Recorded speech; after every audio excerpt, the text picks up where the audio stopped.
Yes, welcome back to my YouTube channel. We are in Chapter 4, Section 1 of your history book. The title of this section is Life in the Colonies, beginning on page 88. American Diary.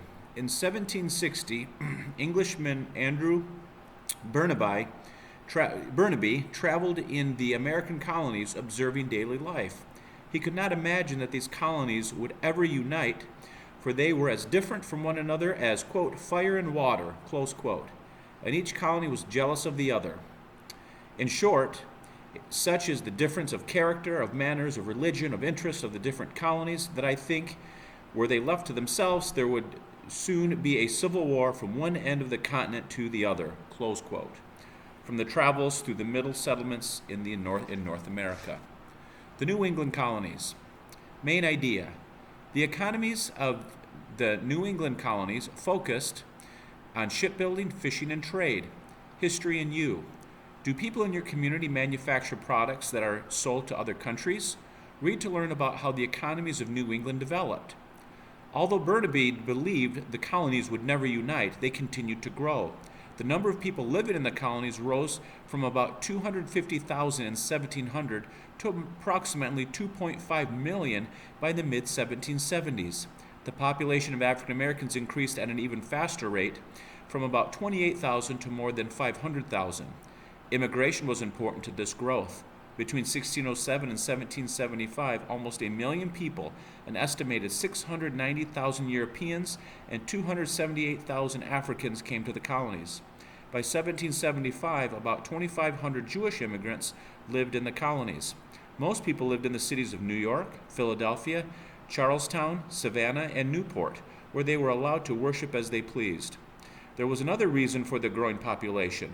Colonial women tended to marry early and have large families. In addition, America, especially New England, turned out to be a very healthy place to live. Most people in New England lived in well-organized towns. The meeting house stood in the center of the town. This building was used for both church services and town meetings. The meeting house faced a piece of land called the Green or Common. Here cows grazed and the citizens' army trained. Farmers lived in the town and worked in fields on its outskirts. Farming was the main economic activity in all of the colonies. New England farms were smaller than those farther south. Long winters and thin, rocky soil made large-scale farming difficult. Farmers in New England practiced subsistence farming. This means that they generally produced just enough to meet their family's needs, with little left over to sell or exchange. Most northern farmers relied or depended on their children for labor. Everyone in the family worked, spinning yarn, preserving fruit, milking cows, fencing in fields, and sowing and harvesting grain. Commerce in New England. New England also had a large number of small businesses. Some people used the water power from the streams on their land to run mills for grinding grain or sawing lumber. Women made cloth, garments, candles, and soap for their families. They sometimes made enough of these products to sell or trade. Large towns attracted skilled craftspeople. These people were blacksmiths, shoemakers, furniture makers, gunsmiths, metalsmiths, and printers. Shipbuilding was an important industry in New England. The lumber for building ships came from the nearby forests. Lumber was transported down rivers to the shipyards in coastal towns. The region also relied on fishing. New England fished for many types of seafood: cod, halibut, crabs, oysters, and lobsters. Some New Englanders ventured far out to sea to hunt whales for oil and whalebone. Colonial trade. Northern coastal cities were the center of the shipping trade. They linked the northern colonies with the southern colonies. They also linked America to other parts of the world. New England ships sailed south along the Atlantic coast. They traded with the colonies and with islands in the West Indies.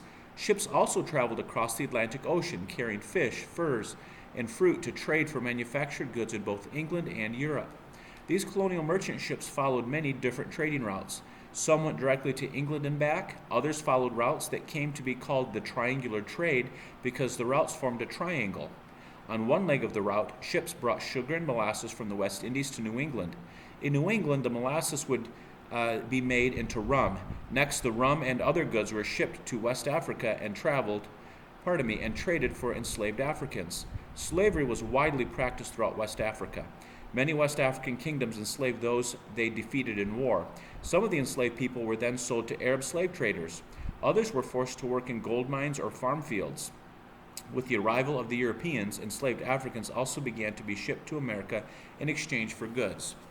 The Middle Passage. For enslaved Africans, the voyage to America usually began with a march to a European fort on the West African coast. Tied together with ropes around their necks and hands, they were traded to Europeans, branded, and forced aboard a ship. The cruelty continued when enslaved Africans were shipped to the West Indies. This part of the voyage was known as the Middle Passage. Olaudah Aquino, a young African, was forced onto a ship to America. He later described the journey. Primary source, quote, "We were all put under deck. The closeness, the heat added to the number in the ship, which was so crowded that each had scarcely room to turn himself, almost suffocated us. The shrieks, the groans of the dying rendered or made the whole of a scene of horror." From the interesting narrative and other writings. Chained together for more than a month, prisoners such as Aquino could hardly sit or stand. They were given little food or water. Africans who died or became sick were thrown overboard. Those who refused to eat were whipped. Africans who survived the Middle Passage faced another terror when they reached American ports, the slave market. Examined and prodded by plantation owners, most Africans were sold to work as laborers. Historians estimate that about 12 million Africans were forcibly transported to the Americas between the late 1400s and mid-1800s. With its part in the triangular trade and its shipbuilding and fishing industries, New England flourished as population grew and towns and cities developed.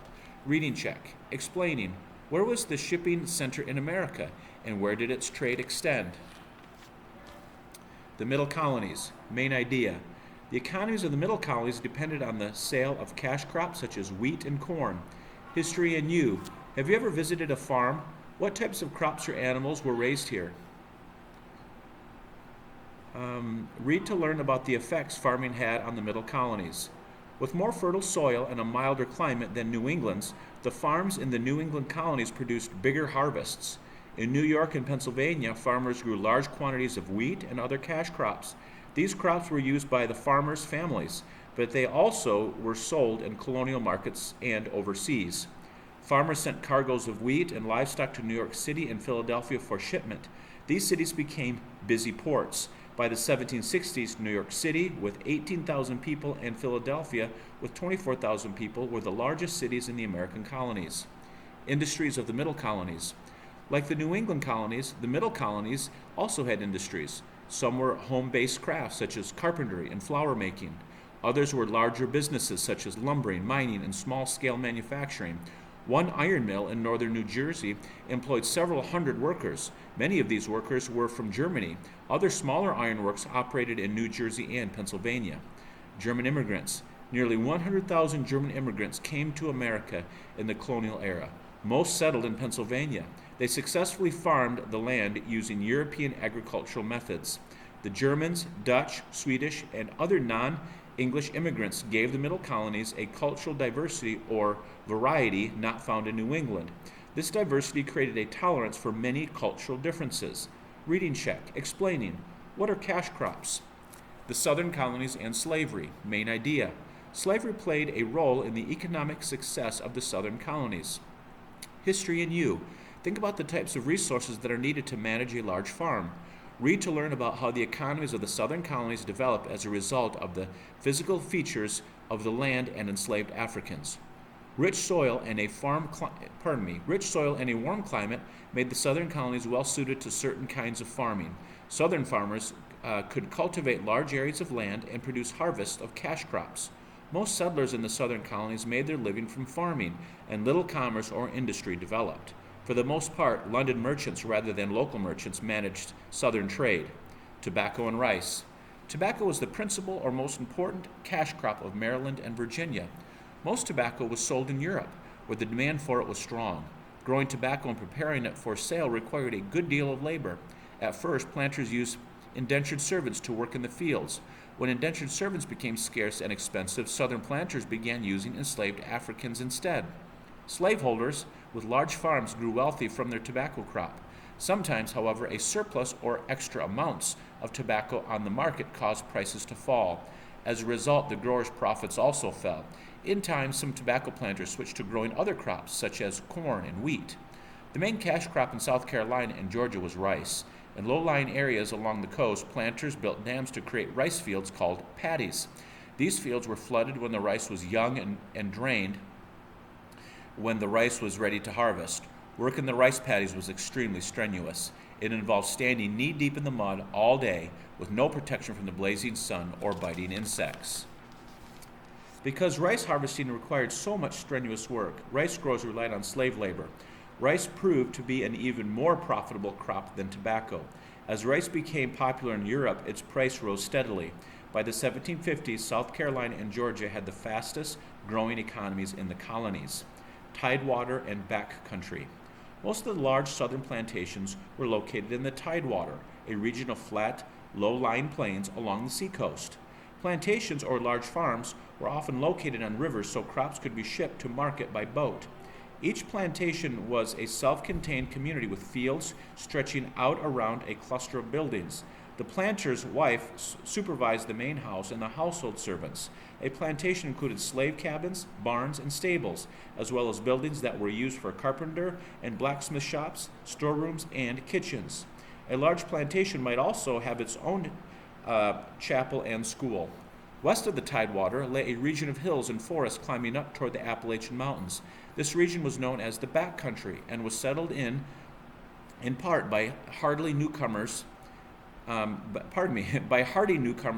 the colonies. The backcountry settlers grew corn and tobacco on small farms. They usually worked alone or with their families. Some of these families had one or two enslaved Africans to help them with their families. In the southern colonies, the independent small farmers of the backcountry greatly outnumbered the large plantation owners. The plantation owners, however, were much wealthier and had more influence. They controlled the economic and political life of the region. Slavery. Most enslaved Africans lived on plantations. Some did housework, but most worked in the fields and often suffered great cruelty. The large plantation owners hired overseers or bosses to keep the enslaved Africans working hard. In 1705, the colony of Virginia created a slave code. These were strict rules that governed the behavior and punishment of enslaved Africans and helped define the relationship between enslaved people and free people. Many other colonies soon followed with their own slave codes. Some codes did not allow slaves to leave the plantation without the slaveholder's written permission. Some made it illegal to teach enslaved people to read or write. Many of the codes made it illegal for enslaved people to move about freely or assemble in large groups. The codes usually allowed slaves to be whipped for minor offenses and hanged or burned to death for serious crimes. Slaves who ran away were punished severely when caught. African traditions. Enslaved Africans had strong family ties. Often, however, their families were torn apart when a slaveholder sold family members to other slaveholders. Slaves turned to their African roots to a source of strength. They developed a culture that drew on the languages, customs, and traditions of their homelands in West Africa. Some enslaved Africans learned trades such as carpentry, blacksmithing, or weaving. Skilled workers could sometimes set up shops, sharing their profits with slaveholders. Some slaves were able to buy their freedom and join the small population of free African Americans. Criticism of slavery. The majority of white Southerners were not slaveholders. Slavery, however, played an important role in the economic success of the Southern colonies. That success came to be built on the idea that one human being could own another. Some colonists did not believe in slavery. There was less support for slavery in the northern colonies. For example, many Puritans refused to own enslaved people. In Pennsylvania, Quakers and Mennonites condemned slavery. Eventually, the debate over slavery would erupt in a bloody war, setting the North against the South. Reading check. Describing. What was the purpose of slave codes? Section 1 Review. Vocabulary. Number 1. Define the following terms by using each one in a sentence. Subsistence farming, rely, triangular trade, middle passage, cash crop, principal, surplus, tidewater, backcountry, overseer, slave code. Main ideas. 2. Discussing. How did the coastal locations of the New England colonies affect their prosperity? 3. Explaining. Why were the middle colonies able to grow large quantities of crops? 4. Identifying. How did cash crops affect the development of slavery? Critical thinking. 5. Comparing and contrasting. Use a Venn diagram like the one below to compare and contrast characteristics of the Tidewater and the back country in southern colonies. 6. Expository writing. As a New England farmer, write a letter to relatives in Europe describing your family's daily life. Answer the essential question. Number 7. How did geography affect the economic development of the 3 colonial regions? Okay, that wraps it up for Chapter 4, Section 1. Coakley out.